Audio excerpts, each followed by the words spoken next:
Tidak akan terjadi hari kiamat sampai bermunculan kaum musyrik. Orang-orang musyrik itu bermunculan.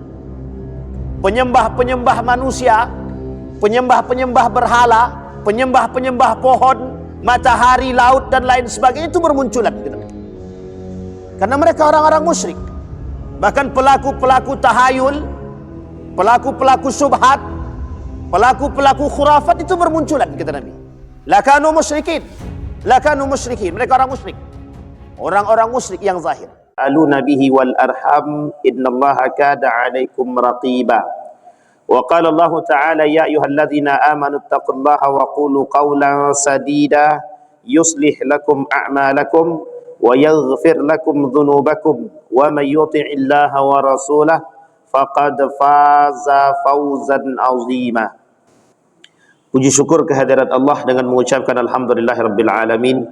Bersalawat kepada Nabi dengan mengucapkan Allahumma salli ala Muhammad wa ala ali Muhammad fil alamina innaka Hamidum Majid. Mudah-mudahan di subuh hari ini Allah limpahkan rahmat dan karunia-Nya dan keberkahannya kepada kita semua. Allah sehatkan, Allah kuatkan, Allah jadikan kita orang-orang yang saleh dan salehah, keluarga yang sakinah mawaddah warahmah, anak-anak yang saleh dan salehah. Kita semua insyaAllah husnul khatimah dan istiqamah dalam kebaikan dan ketaatan kepada Allah. Amin ya rabbal alamin. Baik Bapak Ibu sekalian yang berbahagia, di subuh hari ini mencoba kita bersama mengkaji satu buku, yang buku itu daripada poin penting yang dikutip oleh Profesor Dr. Haji Yunahar Ilyas dalam kitabnya Aqidah, tentang pemikiran Said Hawa, seorang ulama besar yang disebut sebagai atau yang dikutip oleh para ulama salafus saleh terkhusus dan ulama-ulama muasirah dalam pandangan Syekh Said Hawa ini, nawaqidus syahadah. Dan ini menjadi rujukan oleh Syekh Sulaiman Abdul Wahab dalam kitabnya Nawaqidul Islam. Dia ada kitab khusus Nawaqidul Islam, dan kitab itu membahas tentang hal-hal yang membatalkan keislaman. Dia ada 10 poin. Di dalam kitab Said Hawa yang dikutip oleh Profesor Dr. Haji Yunahar Ilyas itu, beliau mengutip setidaknya ada 20 hal yang nawaqidus syahadah. Berawal daripada Islam, ketika seseorang masuk ke dalam Islam, dia punya gerbang. Gerbang untuk masuk ke dalam Islam itu adalah syahadat. Maka setiap muslim itu ketika mereka bersyahadat, dia harus paham konsekuensi daripada syahadat. Bukan sekedar bersyahadat saja. Asyhadu an la ilaha illallah wa asyhadu anna Muhammadar Rasulullah. Bukan hanya sekedar ucapan. Ada esensi yang tersimpan di balik syahadat tersebut. Sehingga penting. Kenapa? Karena ketika orang masuk ke dalam Islam, aslamtum aslamtu lirabbil alamin. Dia masuk ke dalam Islam. Gerbang dia masuk ke dalam Islam itu apa? Syahadat. Pertanyaannya adalah, ada yang membatalkan Islam dan ada yang membatalkan syahadat. Apakah yang membatalkan Islam membatalkan syahadat secara otomatis, atau sebaliknya, ketika batal syahadatnya, batal Islamnya secara otomatis? Ulama berbeda pendapat dalam tingkatan ini. Kata para ulama salaf, orang-orang yang berposisikan pada nawaqidus syahadah atau nawaqidul Islam, mereka tidak kafir, tapi mereka terjerumus dalam perbuatan yang disebut dengan kufur. Dalam bahasa Imam Syamsuddin Az-Zahabi disebut dengan pelaku dosa-dosa besar. Bapak Ibu sekalian yang berbahagia, maka pada subuh hari ini kita ingin coba angkat hal-hal yang membatalkan syahadat. Tapi sebelum sampai pada hal yang membatalkan syahadat, sebaiknya kita lihat terlebih dahulu hakikat dan dampak daripada dua kalimat syahadat tersebut. Kalimat yang pertama yang disebut dengan asyhadu an la ilaha illallah, persaksian kita kepada Allah. Ini sudah disebutkan ketika janin yang masih berada di dalam rahim. Alastu birabbikum qalu bala syahidna. Kalimat ini menjadi dasar bagi umat muslim ketika mereka berada dalam rahim ibunya. Itu sudah ditentukan sebelum dia dikeluarkan daripada rahim tersebut. Ada satu perjanjian atau ikrar yang tak bisa kita lepaskan. Pengakuan seorang janin atau pengakuan janin tersebut akan Rabbnya, yang disebut dengan persaksian atau ikrar. alastu birabbikum, tidakkah aku ini Tuhanmu? Maka dijawab, qalu bala syahidna, betul kami bersaksi bahawa engkau adalah Tuhan kami. Sehingga barulah kemudian Allah keluarkan. Kalau enggak. Maka apapun agamanya, ketika janin berada dalam rahim itu, semua janin yang berada dalam rahim itu aslama, mereka berada dalam kondisi Islam. Makanya kalimat dalam hadis Nabi itu tergantung setelah dia keluar. Fa abawaihi yuhawidanihi am yumajjisanihi am yunassiran. Tergantung setelah itu. Kalau sudah lahir, tergantung pada orang tua dia. Apakah orang tua dia nanti mengkristenkan, membudakan, menghindukan, memajusikan, meyahudikan, itu tergantung. Poin pertama, kalimatnya itu disebut di dalam hadis Nabi, abawaikum. Abawaikum itu diterjemahkan oleh para ulama, satu poin utama yang paling dekat maknanya adalah orang tua. Jadi ketergantungan orang tua terhadap perubahan agama seorang anak sangat terikat. Yang kedua, pengaruh yang bisa atau yang bisa mempengaruhi agama seorang anak bukan hanya sekedar orang tua, tapi yang kedua adalah lingkungan. Lingkungan sangat berpengaruh. Ada orang tuanya muslim, anaknya non-muslim. Ada orang tuanya kafir, anaknya muslim, atau sebaliknya. Dan ini pengaruhnya banyak, lingkungan. Bisa jadi anaknya berkawan dengan orang-orang non-muslim yang tadinya muslim jadi non-muslim atau jadi kafir. Atau sebaliknya, orang tuanya kafir, anaknya kafir, ketika berbaur dengan orang muslim, maka anaknya masuk ke dalam Islam. Dan ini penting untuk dipahami. Maka satu hal, kata Nabi, kata para ulama, syahadat menjadi gerbang. Poin pertama yang harus kita pahami daripada hakikat daripada syahadat, bahwa syahadat adalah gerbang masuk ke dalam Islam. Itu gerbangnya. Maka setiap orang yang bersyahadat, maka mereka akan masuk ke dalam Islam secara otomatis. Makanya kenapa kalimat ini begitu sakral, sangat sakral sekali. Karena ketika rusak kalimat ini membuat seseorang tidak diterima amal ibadahnya. Bahkan Allah sebutkan habitat a'maluhum. Artinya apa? Orang yang terjerumus dalam pembatalan syahadat, dia keluar semua dari barisan tersebut. Ketika dia melakukan pembatalan syahadat tadi, semua amal ibadah yang dia lakukan Allah tolak. Allah tak mau terima. Bahkan Allah bakar. Habitat a'maluhum. Nah, Bapak Ibu sekalian yang berbahagia. Kata para ulama, bahkan Allah mengatakan dalam surah Al-Mutaffifin, yashhaduhul muqarrabun. Hakikat yang pertama yang perlu kita pahami daripada syahadat itu, yang bersyahadat kepada Allah al-muqarrabun. Orang-orang yang ingin mendekatkan diri kepada Allah. Jadi kalau ada orang yang menjauhkan diri, maka disebut mohon maaf. Ini dalam surat Al-Kafirun. Kenapa kalimatnya Allah sebutkan kafirun? Orang yang benar, orang yang berusaha mendekatkan diri kepada Allah, maka disebut dengan siddiqin wal muqarrabin. Siddiqin wal muqarrabin. Orang yang benar, yang mengetahui jalan kebenaran. Dan mereka mencoba mendekatkan diri kepada Allah. Ada orang yang menjauh daripada kebenaran tersebut dan tidak mau mendekat kepada Allah dan menutupi diri dia daripada kebaikan tersebut, maka dalam Al-Quran disebut dengan kafir. Arti kafir itu apa? Menutupi. Jadi kafir itu artinya menutup. Maka kafara artinya menutupi. Kafir orang yang menutupi diri. Kalimat ini sudah sangat paling lembut yang pernah kita temukan. Sehingga kalau Bapak Ibu melihat ada kasus beberapa tahun yang lalu, bahwa tidak boleh pengucapan non-muslim, tidak boleh kita mengatakan kepada orang kafir itu kafir, itu sebenarnya bagian daripada program pendangkalan akidah yang kelak bisa membawa kita daripada batal syahadat atau keislaman kita. Artinya kenapa? Kita menolak Al-Quran. Kalau Al-Quran bahasakan kafir, masa kita tak mau mengatakan kafir? Dan itu poin penting bagi kita. Baik. Yang kedua, wa ashhidu dzawa adlim minkum. Bersyahadatlah atau bersaksilah dua orang di antara kalian yang menjadi dekat bagi kalian. Dzawa adlim minkum, orang-orang yang terdekat. Sehingga Allah katakan dalam Al-Quran, dalam surat yang tadi dibacakan oleh Pak Imam kita, idza ja'akal munafiqun. Ada orang masuk ke dalam Islam, bersyahadat dia asyhadu an la ilaha illallah, masuk dia ke dalam Islam. Tapi ketika dia masuk ke dalam Islam, dia punya keinginan untuk menghancurkan Islam. Dan itu terjadi pada masa baginda Nabi Muhammad SAW. Dalam ayat yang tadi dibacakan oleh imam kita. Apa itu? Idza ja'akal munafiqun. Surat khusus namanya surat munafik. Surat ini bukan tanpa sebab. Karena kata Nabi, ada orang yang masuk ke dalam Islam itu memang bukan untuk mencari kedamaian. Siapa mereka? Al-munafiqun.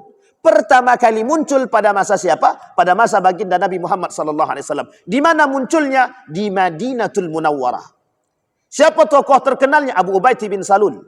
Seorang tokoh munafik yang paling terkenal. Bahkan Nabi mengatakan kepada Huzaifah ibn Yaman, ada 40 nama orang munafik yang disampaikan oleh Nabi secara rahasia kepada Huzaifah ibn Yaman, yang mereka masuk ke dalam Islam terpaksa. Artinya kata Nabi, sekalipun mereka bersyahadat, masuk ke dalam Islam, tapi mereka berada kepada kemunafikan, Allah ancam mereka dengan ancaman neraka jahanam, dan itu yang disebut dengan kufur, dan bisa membatalkan syahadat. Baik Bapak Ibu sekalian yang berbahagia. Maka kata Allah, idza ja'akal munafiquna naqalu nashhadu innaka la Rasulullah.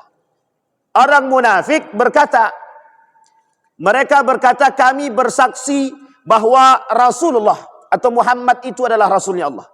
Wallahu ya'lamu innaka la rasuluh. Allah tahu bahwa Nabi Muhammad itu memang Rasul. Rasulnya Allah. Dan buat kalian. Tapi kata Allah kalimat selanjutnya, Wallahu yashhadu innal munafiqina lakadzibun. Apa kata Allah? Allah bersaksi bahwa orang munafik itu, kata Allah, memang sungguh-sungguh pendusta. Jadi Allah tahu mereka yang bersaksi kepada Allah. Sehingga Allah kata dalam surat yang lain begini, kata Allah dalam Al-Quran itu, Innal ladzina yakfuruna Allah wa rusul. Orang-orang yang mengingkari atau kufur kepada Allah dan Rasulnya. Kalimat selanjutnya, wa yuriduna an yufarriqu bainallahi wa rusuli. Mereka pengen membedakan mana iman kepada Allah dan mana iman kepada Rasul. Sehingga dalam kategori orang munafik itu ada dua. Ada orang yang cuma bersyahadat kepada Allah, tapi tak bersyahadat kepada Rasul.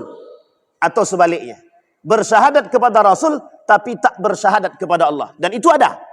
Dari golongan kaum munafik. Makanya kesempurnaan syahadat itu, asyhadu an la ilaha illallah, wa asyhadu anna Muhammadar Rasulullah. Satu saja yang hilang dari dua syahadat ini, maka batallah keislaman seseorang. Kami cuma percaya kepada Allah. Kalimat selanjutnya dalam ayat yang tadi kita bacakan, nu'minu bi ba'di wa nakfur bi ba'd. Kami beriman kepada sebagian ayat Al-Quran, tapi kami tak beriman kepada sebagian ayat Al-Quran. Kalimat ini jelas Allah sampaikan. Poin pentingnya akidah. Apa poin pentingnya? Ada kelompok-kelompok tertentu yang cuma beriman atau bersyahadat kepada Allah, tapi dia tak bersyahadat kepada Rasulullah.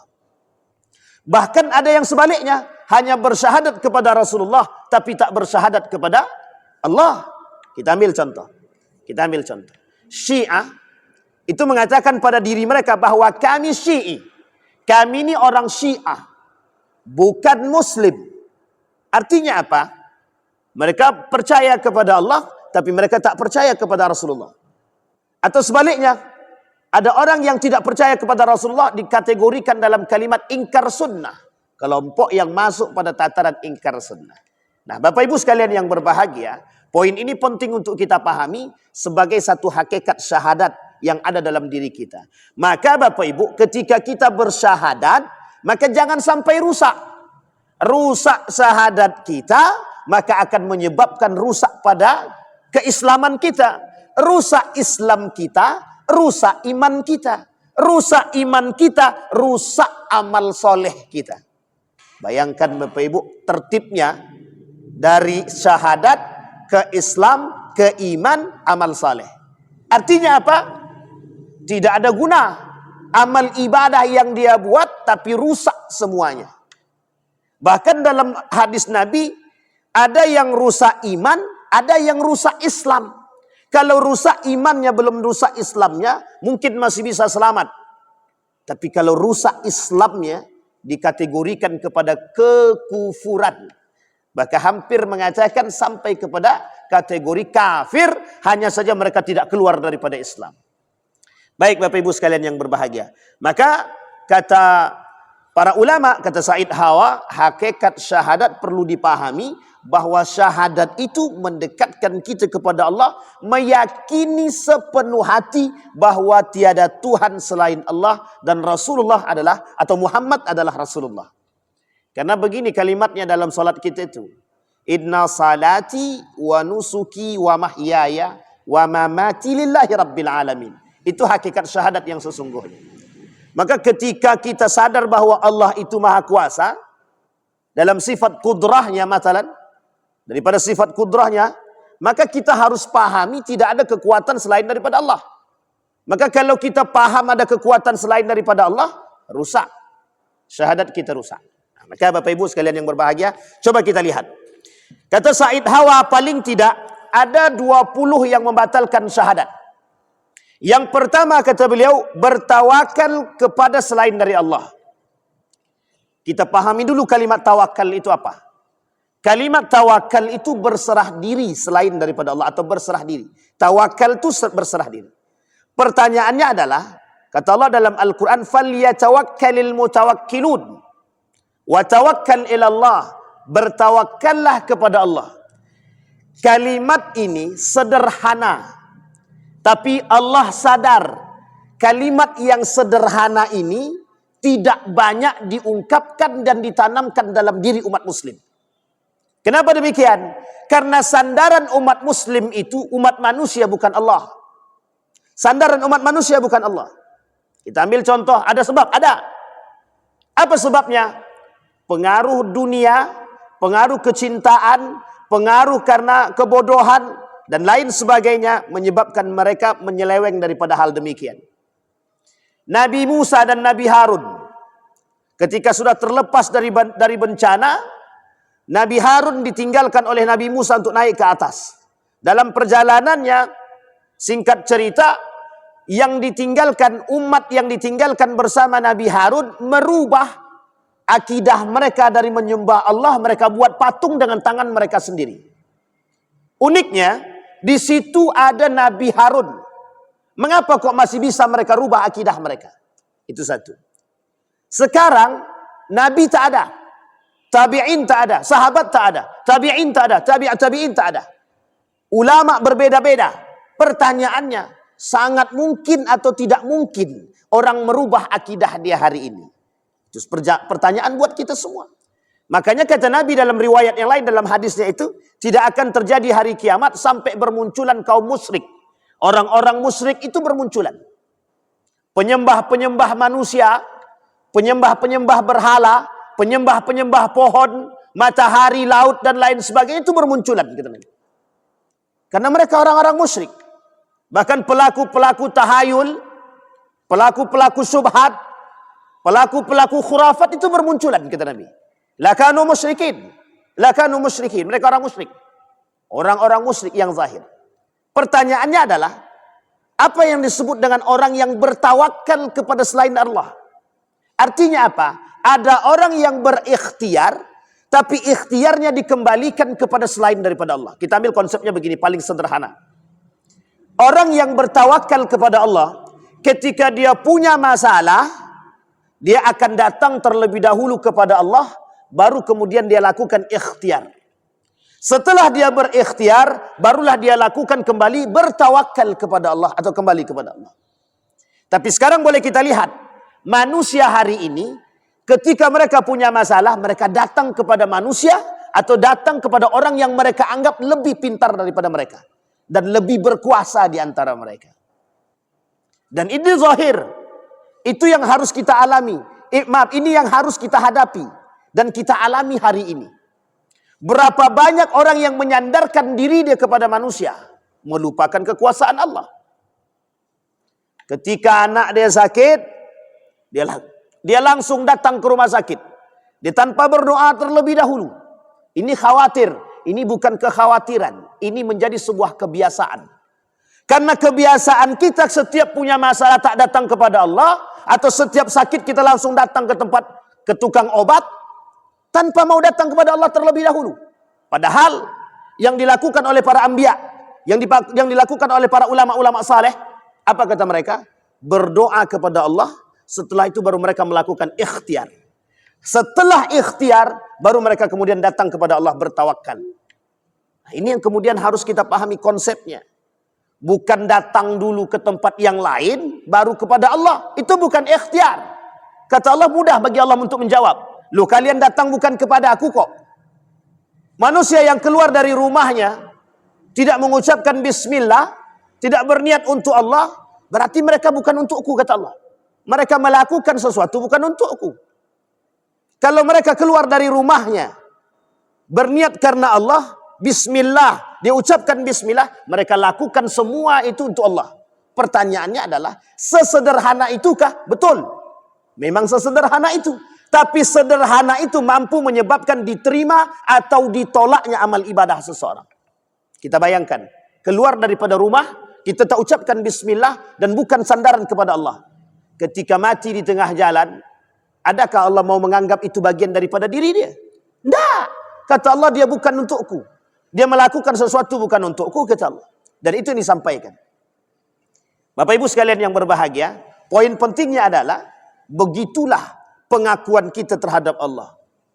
Kalimat yang sederhana yang disebut dengan oleh Nabi, Samillah, bismillah, mampu menjadi penentu diterima atau ditolaknya amal ibadah seseorang. Nah, sampai di sini bisa dipahami ya Bapak Ibu ya. Ini konsep yang paling penting. Wa 'alallahi falyatawakkal in kuntum mu'minin. Kata Allah, hanya kepada Allah lah kalian bertawakal jika benar kalian orang-orang beriman. Kalimatnya sederhana, kepada Allah lah kalian bertawakal jika benar kalian orang-orang beriman. Kalimat ini sederhana. Kenapa Allah katakan jika kalian beriman? Karena banyak orang muslim yang tidak beriman. Kalau kita rujuk kepada persentase, jumlah umat muslim lebih banyak daripada jumlah orang beriman. Itu kalau kita rujuk lagi, kita kemudian lakukan penelitian lagi, orang beriman, sekian banyak orang beriman yang sholat ke masjid cuman berapa itu? Kalau kita rujuk lagi, orang yang sholat ke masjid, yang sholatnya khusyuk berapa banyak? Wah, begitu dia. Artinya apa? Begitulah kalimat yang jelas di dalam Al-Quran, bahwa kata Allah, in kuntum mu'minin, jika kalian betul-betul orang beriman. Karena Allah tahu, ada orang yang cuman muslim saja. Makanya kita bisa lihat sekarang orang muslim KTP itu banyak. Kita tidak justice, tapi memang begitu. Ketika azan berkumandang, mereka biasa-biasa saja. Fi udhunihim waqra, di telinga mereka ada sumbatan kok. Muslim, mereka muslim. Secara KTP mereka muslim, bersyahadat kepada Allah, bersyahadat. Tapi mereka tidak paham esensi syahadat itu. Kalau mereka paham esensi syahadat mendekat kepada Allah, dia mesti datang kepada Allah. Dia tidak mungkin tinggalkan Allah. Itu esensinya. Maka poin yang paling penting bagi kita, yang pertama, yang membatalkan syahadat tadi, ketika mereka bertawakal selain daripada Allah. Kami sudah minta bantu tadi sama si Anu tuh untuk masukkan anak kami kerja. Ini poin penting nih, kejadian di tengah-tengah umat hari ini. Betapa maraknya dipertontonkan di hadapan kita sandaran kepada manusia hari ini. Oh, banyak orang berbondong-bondong. Si Anu tuh kan punya kekuasaan. Kenapa kita nak minta bantu sama si Anu tuh aja? Tapi dia tak pernah datang kepada Allah. Ya Allah, anakku mau cari kerja. Ajarkan anak itu tunduk kepada Allah dulu. Baru kemudian kita berikhtiar. Bisa jadi yang lain itu wasilah yang Allah berikan dan yang Allah ridhoi. Kadang ada wasilah yang Allah ridhoi dan Allah yang tidak ridhoi. Ada. Karena pengakuan manusia kepada manusia yang berlebihan. Maka tak bisa kita katakan tawakal kepada Allah. Sedikit saja kita menyandarkan diri kita kepada manusia, itu tak bisa dikatakan bertawakal kepada Allah. Sedikit saja ada pengakuan bahwa manusia lebih baik daripada Allah, habis. Kita ambil contoh perbuatan yang paling sangat sederhana. Kita berobat, sembuh penyakit kita dari obat yang kita minum. Kata orang tua kita, obat ini mujarab, ampuh, bisa menyembuhkan penyakit itu. Itu kalimat yang sangat sederhana, yang sengaja dibentuk oleh kaum liberal untuk merusak otak kita agar kita jauh daripada pengakuan kepada Allah. Padahal yang menyembuhkan kita bukan obat. Murni yang menyembuhkan kita itu Allah mutlak. Hanya saja Allah kasih wasilah melalui yang lain. Tapi bayangkan betapa manusia hari ini mengakui kehebatan obat daripada kehebatan Allah. Sederhana pengakuan kita. Itukah yang disebut dengan bertawakal kepada Allah? Tak. Dan itulah yang menyebabkan rusaknya daripada syahadat tadi. Yang kedua kata Allah, tidak mengakui bahwa semua nikmat lahir maupun batin adalah karunia Allah. Ini lebih parah lagi. Alam tarau anna Allah sakhara lakum ma fis samawati wa ma fil ard wa asbagha alaikum ni'amahu zahiratan wa batinah. Aku sudah kasih kenikmatan itu dunia akhirat. Aku dah kasih zahir dan batin, kata Allah. Masih banyak manusia yang tak adil pada diri masing-masing. Masih banyak hari ini manusia yang tak adil pada diri dia sendiri. Kita ambil contoh orang yang tidak adil pada diri dia sendiri.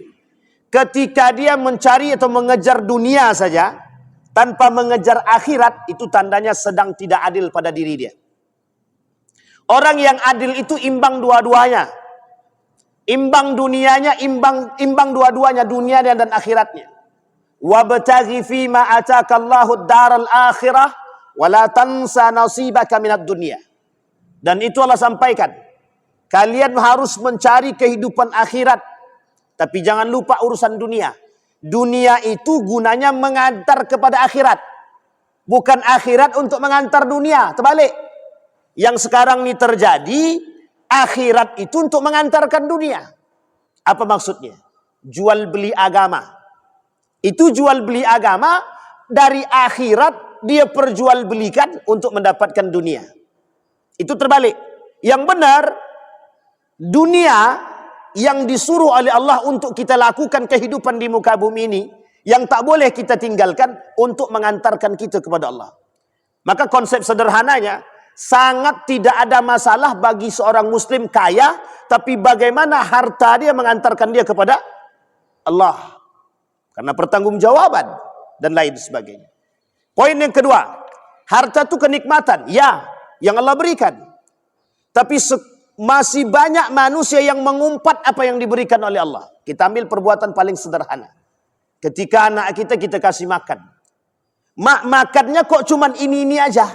Bagian daripada umpatan yang tak bersyukur kepada Allah. Bagian daripada umpatan yang tidak bersyukur kepada Allah. Tapi itu anak di bawah umur ya Pak Ustaz. Oke, kita maklumi. Tapi kalau anak yang sudah balik, kemudian mampu berkata demikian, mengumpat makanan dan orang tuanya diam, berarti tandanya pendidikan orang tuanya yang tidak benar. Kenapa kita katakan demikian? Ya karena kita tak mendidik rasa syukur kepada anak. Coba bayangkan, andai kata Allah tak mau kasih makan, apapun itu. Ini mohon maaf Bapak Ibu. Paling banyak sifat yang dianggap sederhana oleh orang hari ini, dan itu sifatnya buruk, tabdzir.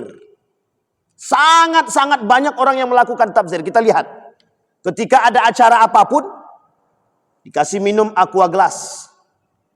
Coba lihat, berapa banyak daripada aqua glass itu yang kosong murni, yang tidak tersisa. Dan berapa banyak yang tersisa dan mereka tinggalkan. Berapa banyak makanan-makanan yang mereka makan tapi tidak habis. Dan mereka anggap itu biasa. Padahal mohon maaf, tabdzir itu bagian daripada rusaknya iman. Buktinya banyak yang melakukan. Ya, kenapa banyak yang melakukan? Karena mereka menganggap tabdzir itu sederhana. Dosanya biasa-biasa saja. Atau bahkan sebagian kalangan mengatakan itu tak berdosa. Nah, bayangkan Bapak Ibu, apa kata kaum liberal itu? Tabdzir itu tak berdosa. Katanya. Kalau dikatakan tabdzir itu tak berdosa, berarti rusak iman dia. Kenapa? Karena kita diperintahkan tidak boleh tabdzir. Innal mubadzirina kanu min ikhwanis syayatin. Orang yang tabdzir itu kawan daripada setan. Kalimat kawan setan ini kiasan. Kiasan apa? Kiasan saking buruknya perbuatan tersebut. Tapi mengapa? Kok kita biasa-biasa saja? Bahkan kadang-kadang kalau anak kita tak habis, kita buang. Kita buang. Kenapa kita tak mau makan? Kenapa kita tak mau selesaikan? Dan ini perbuatan sederhana. Dan banyak umpatan-umpatan terhadap makanan atau kenikmatan yang Allah berikan. Kok cuman aku dapatnya cuman segini? Kok yang dimakan cuman ini? Kok ini terus? Dan lain sebagainya.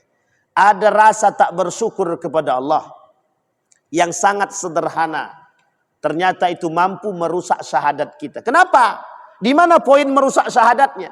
Ternyata perbuatan yang sederhana tadi yang tidak mau mengakui kenikmatan yang Allah berikan. Orang yang mengumpat makanan dan kenikmatan yang Allah berikan, secara tidak langsung dia menolak pemberian Allah. Orang yang menolak pemberian Allah secara tidak langsung tidak mengakui bahwa itu kenikmatan Allah. Dan uniknya lagi, orang yang diberikan kenikmatan oleh Allah, kalau mereka menolak dan tidak mau menerima atau mengumpat makanan tersebut yang justru datang dari Allah, disitulah letak lemahnya iman yang disebut oleh para ulama. Jadi sederhana Bapak Ibu. Tapi sering kita temukan. Kenapa orang menganggap itu sederhana? Karena mohon maaf, tidak adanya pendidikan yang mendalam tentang hal yang sederhana. Kita ambil contoh, saya tidak membandingkan, saya tak membandingkan. Satu ketika saya berangkat ke Turki, saya masuk ke salah satu sekolah. Di dalam sekolah tersebut, Turki itu negara yang dianggap sekuler hari ini. Secara pemikirannya pengaruh Kemal Atatürk dia jadi sekuler. Sekuler itu artinya jauh antara nilai agama dengan sosial mereka itu jauh. Tapi mohon maaf, ada keunikan. Ada. Apa keunikannya? Ketika kita masuk ke dalam sekolah tersebut, ada pendidikan yang mereka buat kepada anak mereka. Apa itu? Jangan pernah sisihkan makanan sedikit pun. Meskipun cuma 1 biji. Coba bayangkan. Artinya apa? Dari kecil sudah diberikan pendidikan. Rasa syukur kepada Allah. Meskipun satu sisi negara itu sekuler. Karena sekulernya kan ada sebab. Sebab Kemal Atatürk. Tapi satu sisi mereka menerapkan sistem demikian. Makanya mohon maaf Bapak Ibu, kita bukan membandingkan. Tapi kita perlu mengambil pelajaran. Kita umat muslim harusnya lebih paham dengan nilai-nilai seperti itu. Bukan non-muslim. Inggris, negara yang dianggap sekuler, yang hari ini oleh kata orang sudah mulai merabah kepada nilai-nilai keislaman. Sampai berani orang mengatakan di Inggris itu kami lihat Islam tapi kami tak lihat Muslim. Artinya apa kata mereka? Di Inggris itu kami melihat orang-orang Inggris melakukan nilai-nilai keislaman meskipun tidak banyak orang Muslimnya. Tapi justru sebaliknya gitu. Di Indonesia banyak orang Muslim tapi aku tidak melihat keislaman. Artinya apa? Nilai-nilai keislaman seharusnya dilakukan oleh orang Muslim tapi tidak dilakukan. Ini poin penting bagi kita Bapak Ibu. Kalau Bapak Ibu mau lihat tafsir ini di mana, boleh Bapak Ibu keliling warung-warung. Kelilinglah warung makan baik di malam hari. Kami sudah pernah lakukan beberapa kali, bukan penelitian secara konkret tidak, tapi melihat betapa banyak tafsir-tafsir itu yang dilakukan oleh umat manusia. Bapak Ibu sekalian yang berbahagia, itu bagian daripada kekufuran kita ke nikmatnya Allah. Makanya kalimatnya di dalam Al-Quran, orang yang tidak mensyukuri nikmat Allah itu bukan tidak disebut la yashkur, tidak bersyukur, tapi langsung Allah katakan kafara, kufur. Barang siapa yang kafara, kufur dengan nikmatku kata Allah, ingat azabku sangat pedih kata Allah. Kenapa kalimatnya kafara? Kenapa kalimatnya tidak Allah katakan wa faman la yashkur, barang siapa yang tidak bersyukur, tidak seperti itu. La in syakartum la azidannakum wa la in kafartum kata Allah. Kebalikannya begitu. Kalau kalian bersyukur akan nikmatku aku tambah kata Allah. Kalimat selanjutnya wala in kafartum, kalau kalian kufur. Artinya apa? Sandarannya kalimat yang tadi kita sampaikan. Apa yang disebut dengan kufur tadi? Orang yang tidak mengakui nikmat yang Allah berikan atau mencela, mencaci maki nikmat yang Allah berikan. Sederhana atau tak sederhana, itu ternyata mampu merusak syahadat kita. Sangat sederhana sekali. Pertanyaannya adalah, kalau rusak syahadatnya, apakah dia keluar daripada Islam atau tidak? Nah, ini poin perdebatan para ulama. Kata para ulama, dia tidak keluar daripada Islam, tapi derajat amal ibadah dia sama dengan orang-orang kafir. Sama dengan orang-orang kafir. Artinya apa? Apapun yang dia buat, dia derajatnya sama dengan orang kafir. Tidak Allah terima. Itulah yang disebut dengan kufur. Jadi kufur itu tidak mesti orang kafir. Kufur itu tidak mesti orang kafir. Kufur itu bisa dari orang muslim dan bisa juga dari orang kafir. Orang kafir sudah jelas kekufurannya karena kekafiran dia. Sementara orang muslim ada pelaku kekufuran, ada. Siapa dia? Itulah orang-orang yang tadi mencela nikmatnya Allah. Maka disebut dengan kufur. Bahkan Bapak Ibu sekalian yang berbahagia, dalam kitab Imam Az-Zahabi itu, Al-Kabair, dosa-dosa besar, itu semua pelaku dosa-dosa besar itu dianggap sebagai pelaku kekufuran. Kita ambil contoh, ada orang yang meninggalkan salat. Nabi sebut di dalam hadisnya, "Faman tarakaha faqad kafara." Orang yang meninggalkan salat kafir, kata Nabi. Orang yang tak puasa kafir, kata Nabi. Orang yang tak zakat kafir, kata dia. Pertanyaannya, yang tidak salat, yang tidak zakat, yang tidak puasa itu, yang paham dengan konsep ini muslim atau tak muslim? Muslim. Sekarang kenapa Allah katakan kafir? Apakah dia keluar daripada Islam? Tak. Dia tetap Islam. Dia berada dalam keislaman. Cuma dia kufur kepada Allah. Derajatnya sama. Nah, sama dengan yang tadi. Dikasih kenikmatan, dia caci, dia maki, dia celah bahkan. Baik zahir maupun batin. Sehingga mohon maaf, Allah tak mau terima itu. Kata Allah, mereka kufur. Kata Allah. Seperti yang dilakukan oleh Qarun. Apa kata Qarun yang Allah abadikan dalam Al-Quran? Qala innama utituhu ala ilmin indi.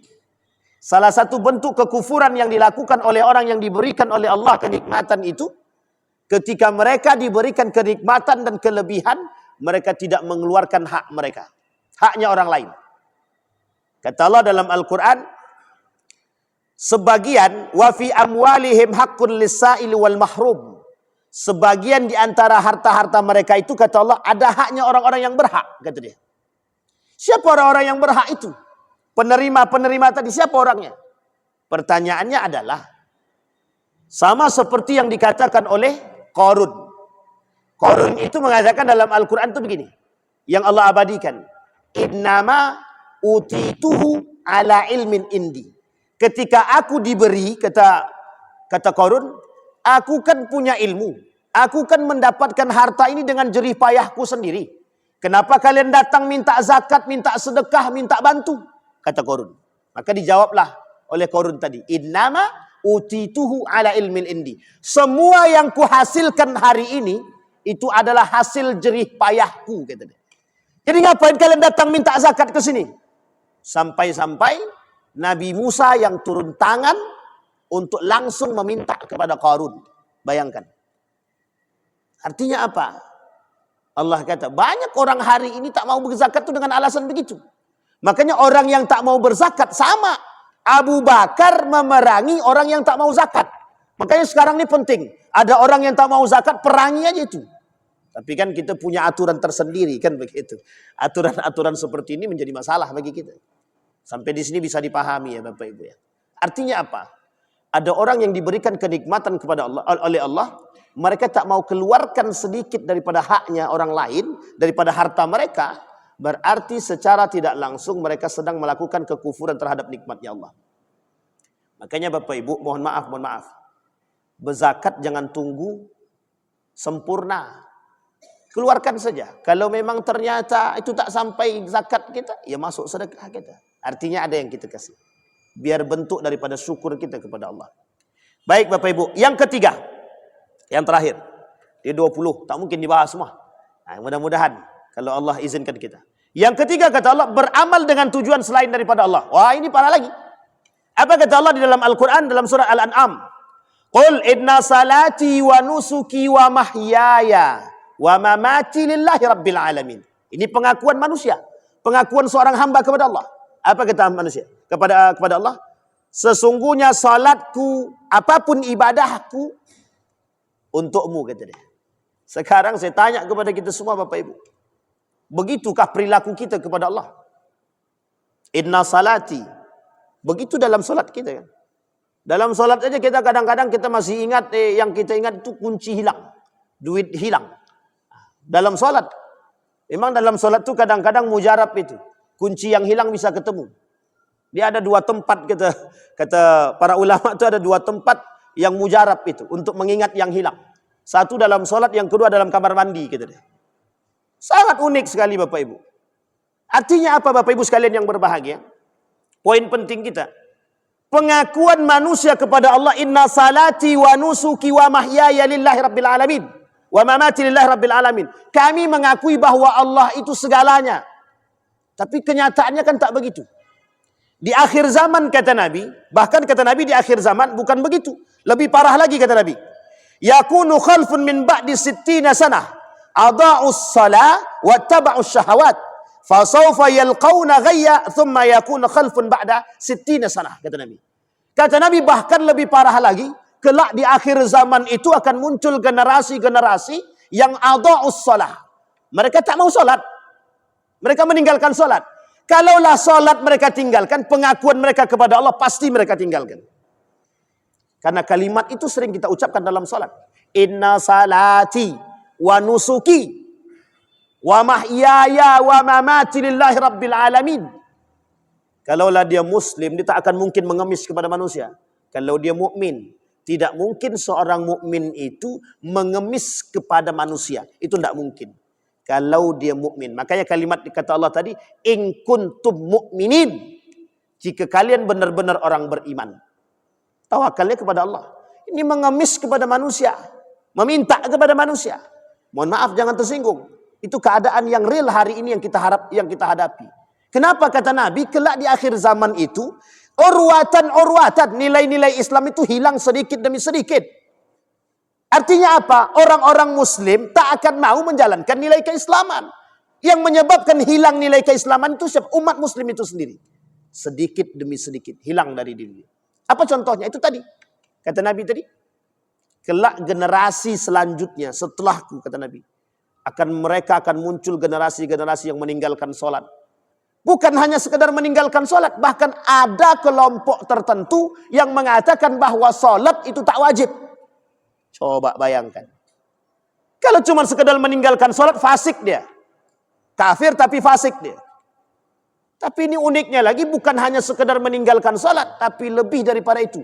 Mengingkari kewajiban sholat. Lebih berbahaya lagi. Nah, ini kata Nabi. Maka Bapak Ibu, kata Allah, ada orang-orang yang beribadah, beramal bukan karenaku.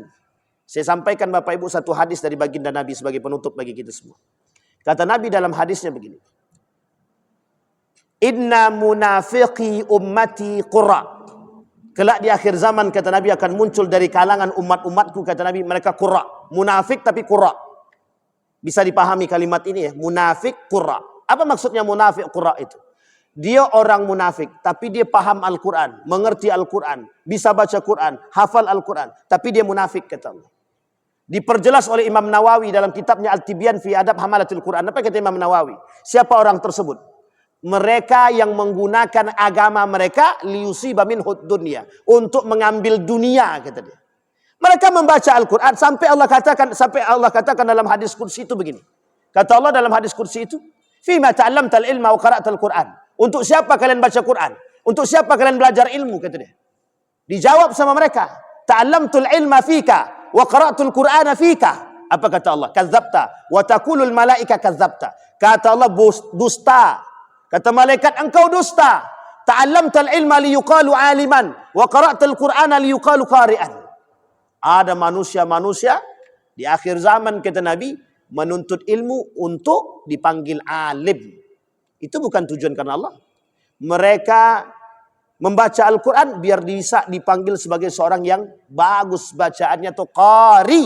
Itu Nabi sampaikan. Hadisnya sahih. Artinya apa?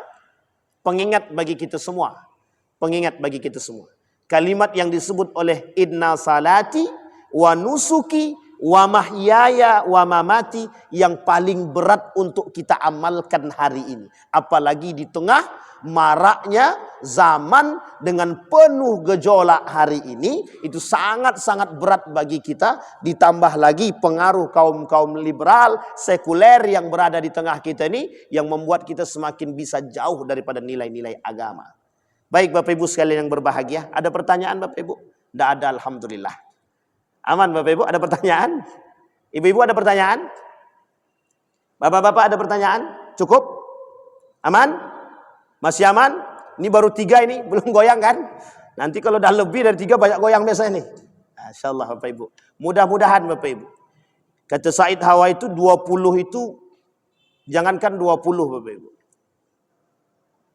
Syekh Sulaiman itu mengatakan 10 saja, itu sangat berbahaya bagi kita. Nawaqidul Islam, kata beliau ada 10 yang membatalkan keislaman seseorang, ada 10. Dan itu 10 itu bukan sedikit, banyak sangat.